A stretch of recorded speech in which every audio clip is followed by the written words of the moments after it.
قاتل مگرمچھ۔ دو بندر دوست ہوتے ہیں۔ ایک دن دونوں کھیلتے کھیلتے دوسرے جنگل میں جاتے ہیں۔ وہاں پر ایک بڑے سے کنواں ہوتا ہے۔ بندر پانی پینے کے لیے اس کنویں کے پاس جاتے ہیں تو کیا دیکھتے ہیں کہ اس میں مگرمچھ رو رہا ہے۔ بندر کہتے ہیں کہ تمہیں کنویں میں کس نے پھینکا اور تم کیوں رو رہے ہو؟ مگرمچھ کہتا ہے کہ ایک دن بہت بارش آتی ہے، سارے جنگل میں سیلاب آ جاتا ہے اور میں پانی میں کھیلتا کھیلتا اس کنویں کے اندر چلا گیا اور پھر کبھی بھی باہر نہیں نکل سکا۔ کیا تم میری مدد کرو گے؟ بندر کہتے ہیں کہ ہاں، کیوں نہیں۔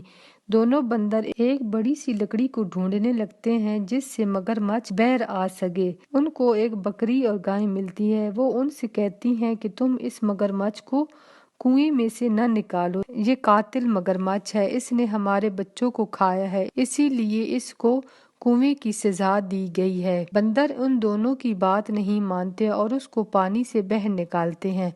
مگرمچھ نکلتے ہی ان بندروں پر حملہ کر دیتا ہے۔ ایک بندر درخت پر چڑھ جاتا ہے، دوسرے کو مگرمچھ کھا جاتا ہے۔